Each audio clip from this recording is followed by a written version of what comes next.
Assalamualaikum everyone, this is Shahil. Welcome to IELTS Shahil. Welcome to another new video. আজকে আমি IELTS এর writing মডিউলের writing task 1 একটা sample answer লিখে দিব ব্যান্ড 7 এর এবং এইভাবে আপনারা যদি মেইন পরীক্ষা লিখেন আশা করতেছি 7 বা তার থেকেও বেশি পেতে পারেন। সো এর জন্য আমি একটা রাইটিং টাস্ক 1 নিছি। এই টাস্ক 1 এ এখানে আপনারা স্ক্রিনে দেখতে পাচ্ছেন এটা হচ্ছে পাই চার্ট। সো এই পাই চার্টটা জুলাই মাসের কোনো একটা পরীক্ষায় মেইন পরীক্ষায় IELTS পরীক্ষায় এসেছিল। এটা ট্রিকি পাই চার্ট। সো এই পাই চার্টটা আমি আজকে সলিউশন করব প্র্যাকটিক্যালি। আপনারা দেখবেন, আশা করতেছি শুরু থেকে শেষ পর্যন্ত ভিডিওটা দেখবেন। আজকের ভিডিও দেখার পর আপনাদের পাই চার্ট নিয়ে আর কোনো সমস্যা থাকবে না, ঠিক আছে? সো রাইটিং টাস্ক 1 শুরু করার পূর্বে আমি আমার প্ল্যান শেয়ার করতে যাচ্ছি আপনাদের সাথে, অর্থাৎ আপনারা কিভাবে রাইটিং টাস্ক 1 লিখতে পারেন। তো এখানে দেখেন লেআউট ফর রাইটিং টাস্ক 1। ইন্ট্রোডাকশনে একটা সেন্টেন্স লিখতে পারেন, তারপর হচ্ছে ওভারঅলে দুইটা সেন্টেন্স লিখতে পারেন আপনারা। বডি প্যারাগ্রাফ 1 এর জন্য 2 থেকে 3টা সেন্টেন্স লিখতে পারেন। বডি প্যারাগ্রাফ 2 এর জন্য সেম 2 থেকে 3টা সেন্টেন্স লিখতে পারেন। আর ওয়ার্ড তারা বলেছে রাইট এট লিস্ট 150 ওয়ার্ডস। আমি এখানে সাজেশন দিচ্ছি 160 থেকে 180 ওয়ার্ড লেখার জন্য আপনাদের। তারপর হচ্ছে টাইম ম্যানেজমেন্ট, অর্থাৎ যে 20 মিনিট সময় আপনারা ইন্টারেস্ট ওয়ানের জন্য দেওয়া হয়, এই 20 মিনিট সময়টা আপনি কিভাবে ডিভাইড করবেন। প্রথম 2 মিনিট আপনার কোয়েশ্চন আন্ডারস্ট্যান্ডিং এ কাজে লাগাতে পারেন, অর্থাৎ কোয়েশ্চনটা পাই নাকি লাইন নাকি বার, তারপরে কোয়েশ্চনটা কি টাইম ফিক্স কোয়েশ্চন নাকি টাইম চেঞ্জিং কোয়েশ্চন। সো এই বিষয়ে আন্ডারস্ট্যান্ডিং এর জন্য 2 মিনিট সময় আপনারা কোয়েশ্চন পড়ে বুঝে নেবেন। তারপরে 5 মিনিটে ব্রেনস্টর্মিং করবেন, অর্থাৎ আপনি ওভারঅলে কোন কোন সেন্টেন্সগুলো লিখবেন, তারপর হচ্ছে আপনি বডি প্যারাগ্রাফ 1 এর জন্য কোন কোন ডাটা লিখবেন, বডি প্যারাগ্রাফ 2 এর জন্য কোন কোন ডাটা লিখবেন, এগুলো আপনি কোয়েশ্চনে লিখে রাখবেন, তখন আপনার সময় অনেকটা সেভ হবে। তারপর হচ্ছে মেইন রাইটিং আপনি 12 মিনিটে শেষ করবেন। আর শেষের 1 মিনিট হচ্ছে চেকিং। 1 মিনিট খুবই ইম্পর্টেন্ট, অর্থাৎ আপনার কোনো স্পেলিং মিস্টেক হয়েছে কিনা, পাশাপাশি আপনি 150 প্লাস ওয়ার্ড লিখছেন কিনা, এগুলো কাউন্ট করতে এই 1 মিনিট আপনার কাজে লাগাতে পারেন। সো আমি যে কোয়েশনটা নিছি এটা হচ্ছে পাই চার্ট। সো পাই চার্টটা আমি আজকে প্র্যাকটিক্যালি এখন সলিউশন করব। আমি কোয়েশন ডিরেক্টলি পড়তেছি। The two charts below show the proportion of qualified graduates in a particular country. অর্থাৎ দুইটা চার্টে দেখাচ্ছে যে একটা বিশেষ দেশের যে ছাত্রছাত্রীরা গ্রাজুয়েশন সম্পন্ন করছে তাদের অনুপাত দেখাচ্ছে। তারপর হচ্ছে summarise the information by selecting and reporting main feature and make comparison where relevant, অর্থাৎ প্রধান ইনফরমেশনগুলো আপনি সামারাইজ করে লিখতেন এবং যেখানে আপনি মনে করেন প্রাসঙ্গিক সেখানে আপনি তুলনা করতেন।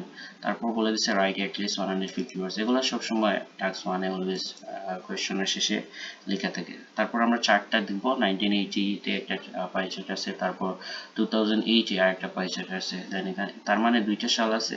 সো আমরা দুইটা সাল দেখেই বুঝে গেছি এটা হচ্ছে টাইম চেঞ্জিং কোয়েশ্চন। তারপরে এখানে কিছু ইনফরমেশন আছে, আমরা দেখব যে এই গ্রাজুয়েট স্টুডেন্টরা যে গ্রাজুয়েট অর্জন করছে তারা কোন কোন বিভাগ থেকে করছে। এখানে হচ্ছে সায়েন্স আছে, তারপরে আর্টস আছে, পিএইচডি, তারপরে মাস্টার্স, তারপরে ফার্স্ট ডিগ্রি। সো আমরা এগুলো বডিতে লিখব। সো প্রথমে আমরা ডিরেক্টলি কোয়েশ্চন প্যারাফ্রেজিং করে ইন্ট্রোডাকশন লিখে ফেলব। সো এই চার্টটা কি? এই চার্টটা হচ্ছে পাই চার্ট। তাহলে আমি ডিরেক্টলি শুরু করব, লিখব দা পাই চার্ট। পাই, এখানে পাই চার্ট একটা নাকি দুইটা, যেহেতু দুইটা আছে সো দ্যাটস ওয়াই চার্টস লিখবো। তারপরে আমি আমার স্টুডেন্টদের অলওয়েজ বলে দিই চার্টগুলো যেগুলো আছে টেবিল, লাইন, তারপর পাই, বার, এগুলোর সাথে কম্পেয়ার অথবা ডিসপ্লে লেখার জন্য, ঠিক আছে? আর হচ্ছে ম্যাপ ডায়াগ্রামে ইলাস্ট্রেট লেখার জন্য। সো আমি এখানে লিখবো আজকে ডিসপ্লে। এখানে চার্টের সাথে যদি এস না থাকতো তাহলে আমি ডিসপ্লে দিলাম, চার্টের সাথে যেহেতু এস আছে দ্যাটস মিন এখানে ডিসপ্লে লিখবো। তারপরে আমি কোয়েশ্চনটা প্যারাফ্রেজ করবো। তারা দিচ্ছে the proportion of, the proportion মানে the proportion of এর অল্টারনেটিভ আমরা লিখতে পারি সিনোনিম দিয়ে the percentage of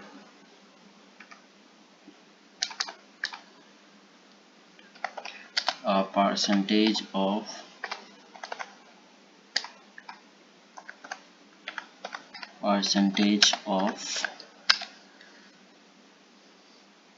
percentage হবে নাকি পার্সেন্টেজেস, যেহেতু সব পার্সেন্টেজ বুঝাচ্ছি এখানে হবে পার্সেন্টেজেস অফ, ঠিক আছে? পার্সেন্টেজেস অফ কোন ধরনের স্টুডেন্ট, তারা দিচ্ছে কোয়ালিফাইড গ্রাজুয়েটস। আমরা লিখতে পারি গ্রাজুয়েট স্টুডেন্টস, আমরা প্রিপারেশন করে লিখতে পারি গ্রাজুয়েট স্টুডেন্ট।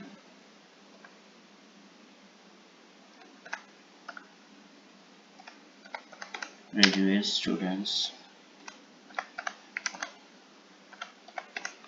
যারা কি, যারা অর্জন করছে, হু, তারা দিচ্ছে মেবি qualified means উত্তীর্ণ হয়েছে, তো আমরা লিখতে পারি obtained, যারা obtain করছে বিভিন্ন ডিগ্রি, obtained qualification,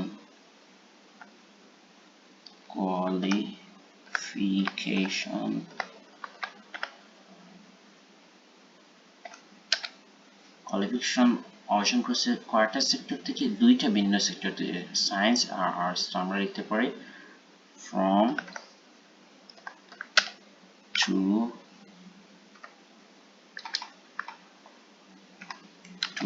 different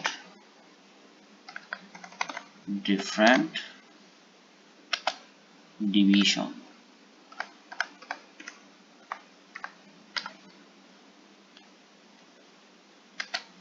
তারপর তারা বলছে in a particular country, so আমরা এটা প্যারাফ্রেজিং করে লিখতে পারি in a single country।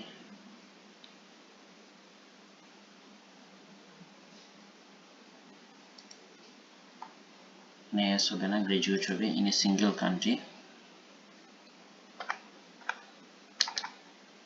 in a single country। তারপর আমরা সময়টা লিখবো, সময়টা কোশ্চেনও দেয় নাই, এখানে দিছে চার্টের উপরে দিছে 1980 আর 2008। আমরা লিখতে পারবো in the years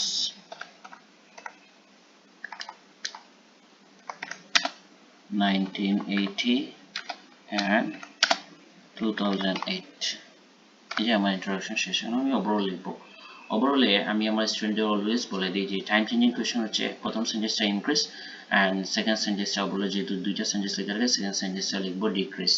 so overall আমি শুরু করবো, ডিরেক্টলি ওভারঅল লিখবো অথবা ইট ইজ ক্লিয়ার দিয়ে লিখবো। অনেকে ইন ব্রিফ, ইন জেনারেল এই সেই লিখে না, বেশি এগুলো লেখার চেয়ে হয় ওভারঅল লিখবো অথবা ইট ইজ ক্লিয়ার দিয়ে লিখবো।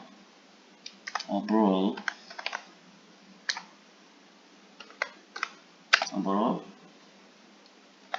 there was, যেহেতু আমি ইনক্রিজ লিখবো, আমি ইনক্রিজটা দেখেন পিএইচডি সায়েন্স 13% ছিল, হয়ে গেছে 30%। এখানে যতগুলো ডাটা আছে সবচেয়ে বেশি এটা ইনক্রিজ হয়েছে, সো আমি এটা উল্লেখযোগ্য হারেই বাড়ছে 13% to 30%, দ্যাটস মিন একটা হিউজ ইনক্রিজ জাম্প। সো আমি তাহলে there was a significant, overall ইন্ট্রোডাকশনটা খুব বেশি ইম্পর্টেন্ট টাস্ক বানানোর জন্য, significant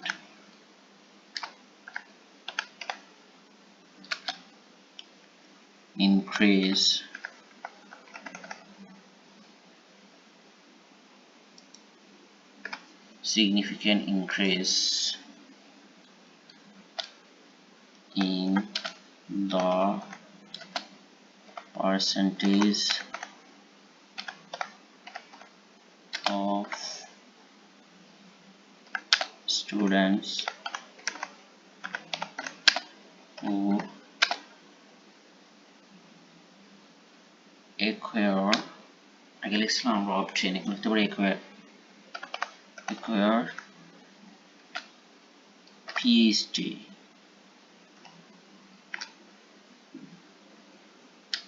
in science। সায়েন্স হতে যে সকল স্টুডেন্টরা পিএইচডি অর্জন করছে তাদের উল্লেখযোগ্য হারে বাড়ছে তাদের পরিমাণটা over the 28-year period। তারপর আমি দ্বিতীয় সেন্টেন্সটা ডিক্রিজটা লিখবো, সো আমি লিখবো বাই কন্ট্রাস্ট, পক্ষান্তরে, by contrast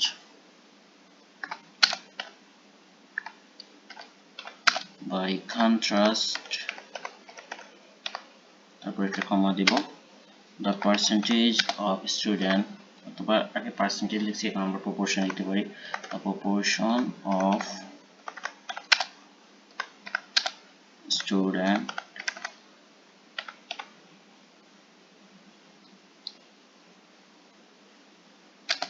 who graduated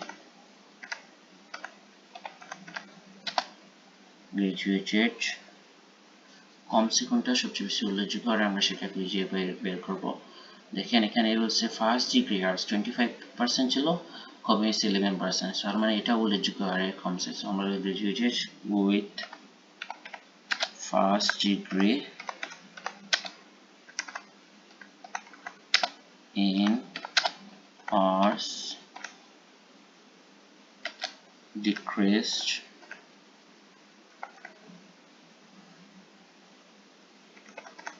considerably. আগে লিখছি significantly, এখন লিখবো considerably উল্লেখযোগ্য। আপনারা substantially লিখতে পারেন considerably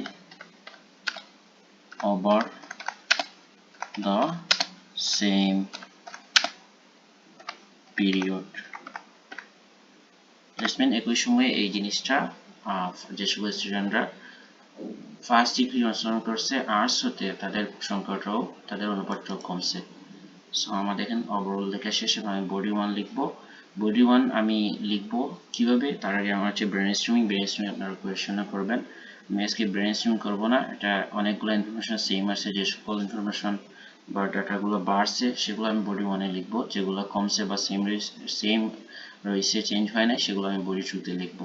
এখানে দেখেন পিএইচডি সাইন 13% ছিল 1980, বেড়ে 2008 হয়েছে 30%, বেশি এটা ইনক্রিজ হয়েছে। তারপরে মাস্টার্স সায়েন্সটা 29% সেম রয়েছে। তারপরে ফার্স্ট ডিগ্রি আর্টসটা কমছে, ফার্স্ট ডিগ্রি আর্টসটা হচ্ছে 25% কমেছে 11%, এটা বডি 2 তে লিখবো। আর মাস্টার আর্টসটা 12% থেকে 13%, সেটা বডি 1 এ লিখবো, বাড়ছে হালকা। পিএইচডি আর্টসটা 2% থেকে হয়েছে 7%, বডি 1 এ লিখবো, বাড়ছে। ফার্স্ট ডিগ্রি সায়েন্সটা সেম রয়েছে 19%, বডি 2 তে লিখবো। যে সকল ইনফরমেশন সেম রয়েছে আমি বডি 2 তে, এবং আনচেঞ্জ রয়েছে বডি 2 তে, আর ডিক্রিজ হয়েছে সেটাও বডি 2 তে, আর যে সকল ইনফরমেশনটা ইনক্রিজ হয়েছে সেগুলো আমি বডি 1 এ লিখবো। সো আমি বডি 1 লেখা শুরু করবো, বডি 1 লিখবো। এর টাইম পিস দিয়ে শুরু করবো, প্রথম সালটাই লিখবো আমি প্রথমে, ইন 1980, প্রথম সালের প্রথম যে ইনক্রিজ, সবচেয়ে একটা বিগেস্ট ইনক্রিজ 13% থেকে বেড়ে 30% হয়েছে সেটা লিখবো। 1980 the proportion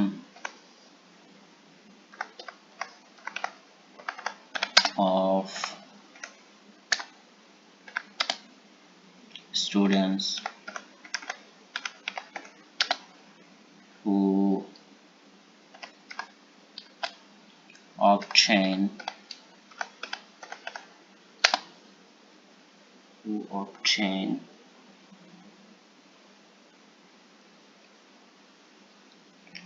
PhD,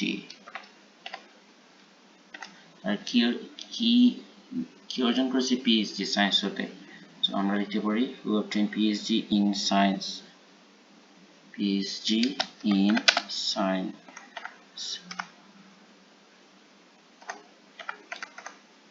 was 13% but in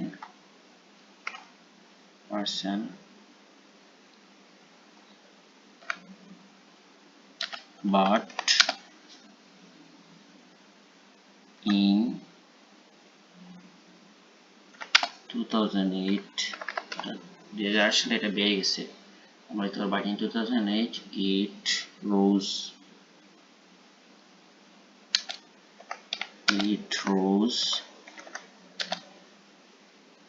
to কত পারছে 30%,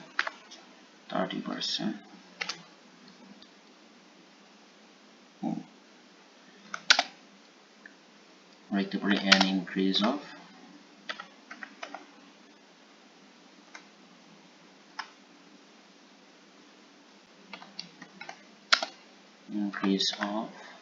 কত পার্সেন্ট হচ্ছে 17%।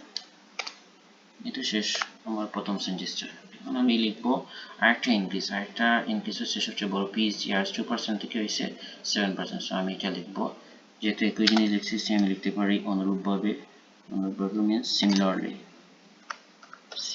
অনুরূপভাবে একইভাবে সিমিলারলি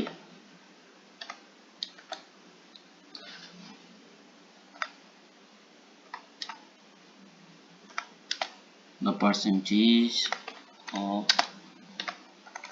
percentage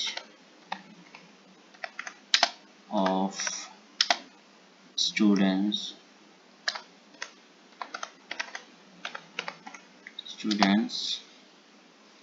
who qualified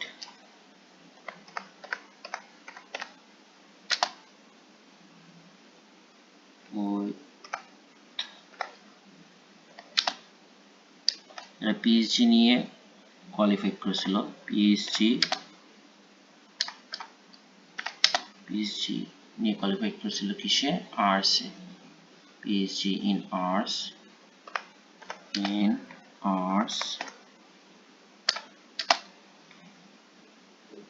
এটা কি হয়েছে পারছে সো আমরা আগে লিখছিলাম রোজ এখানে লিখতে পারি গ্রিউ সেখানে দেখেন আগেরটা আমি ডিরেক্টলি অনুপাতগুলো লিখছি যে 1980 ছিল 13%, 2008 এটা হচ্ছে 30%। সো এখন আমি ডিরেক্টলি যত পার্সেন্ট বাড়ছে সেটা লিখে দিতে পারি 2% ছিল বেড়ে হয়েছে 7%, আমি লিখতে পারি গ্রিউ বাই 5%।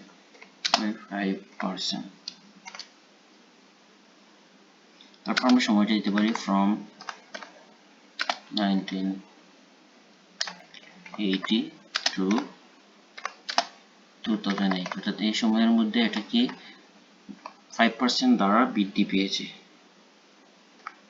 এটা শেষ এই সেন্টেন্সটা। এখন আমার শেষ সেন্টেন্সটা লিখবো যে হালকা বাড়ছে মাস্টার্স আর্টস যেটা 12% থেকে 13% হয়েছে, হালকা বাড়ছে এটা লিখতে পারি however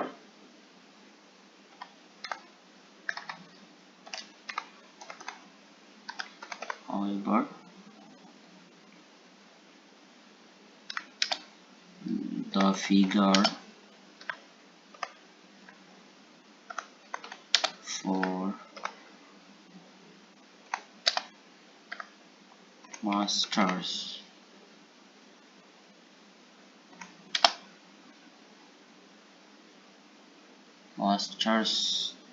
in arts master's degree in arts masters degree in arts, আমরা এখানে ডিগ্রি লাগিয়েছি মাস্টার্স ইন আর্টস না লিখে আমরা লিখবো মাস্টার্স একটা ডিগ্রি, আমরা লিখবো masters degree in arts, masters আমরা এইভাবে লিখবো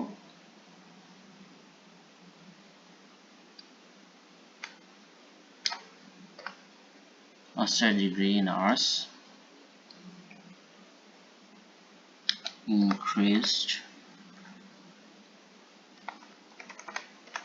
increase হালকা বাড়ছে আমরা লিখতে পারি slightly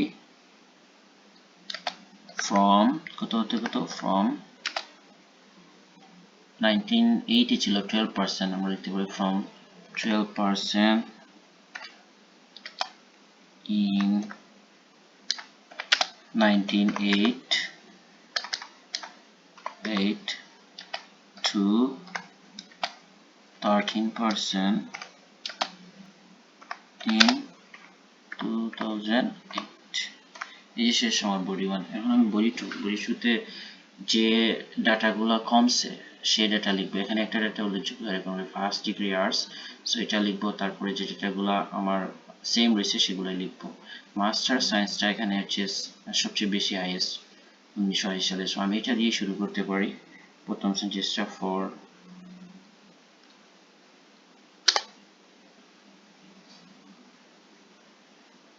লিখতে পারি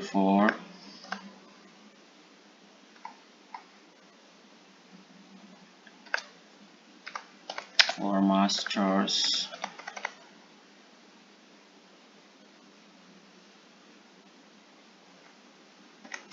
degree in science, master's degree in science সবচেয়ে বেশি মাস্টার ডিগ্রি অর্জন করেছে সায়েন্স হতে 1980 সালে, সো আমি লিখতে পারি the highest proportion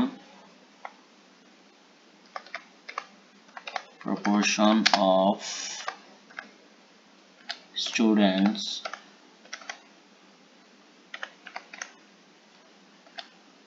graduated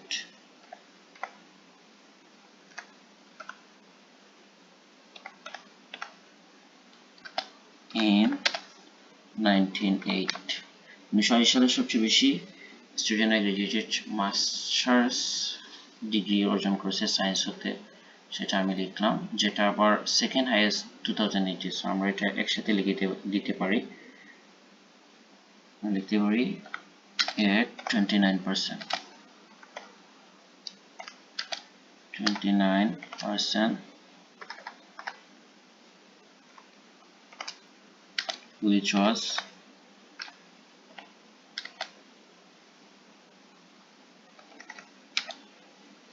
second highest, যেটা দ্বিতীয় সর্বোচ্চ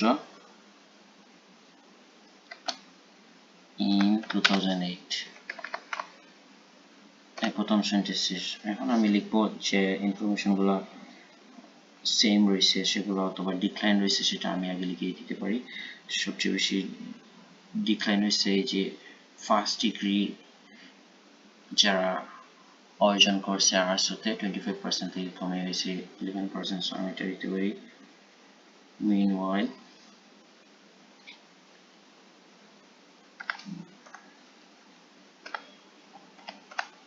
meanwhile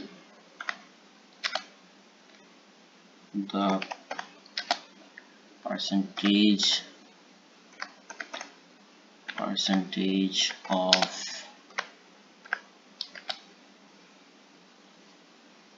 students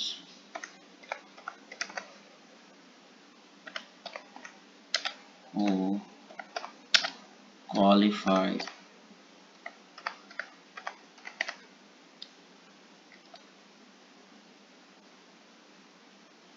first degree qualified with first degree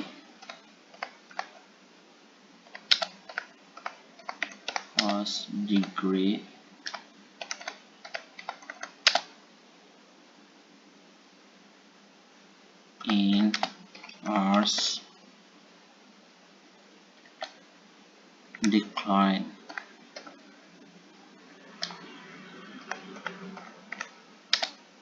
substantially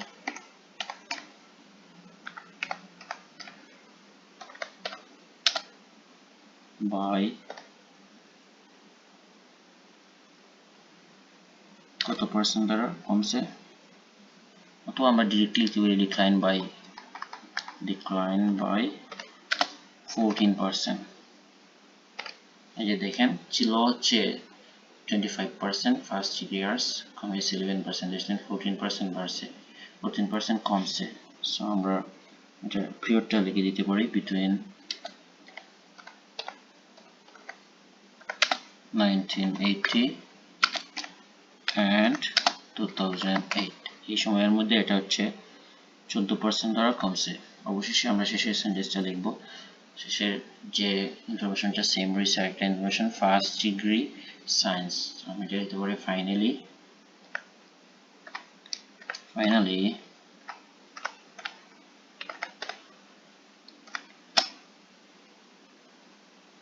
the figure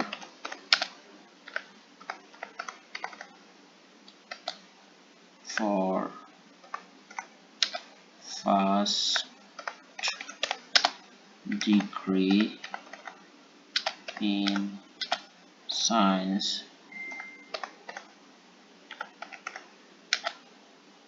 remain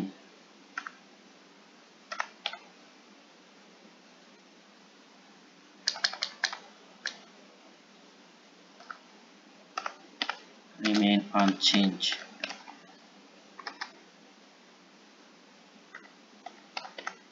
over the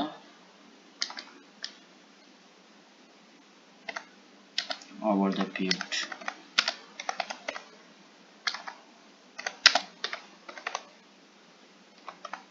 অর্থাৎ যে সকল স্টুডেন্টরা ফার্স্ট ডিগ্রি সায়েন্স নিয়ে ফার্স্ট ডিগ্রি পাইছে তাদের ফিগারটা কি আনচেঞ্জ রয়েছে 19%, 1980 সেম 2008 19%, এখানে এই যে কর্নারে আছে। সো এই যে দেখেন আমার বই টু শেষ। এখন দেখেন আমি কয়টা ওয়ার্ড হলো আমি যে লিখলাম এখানে,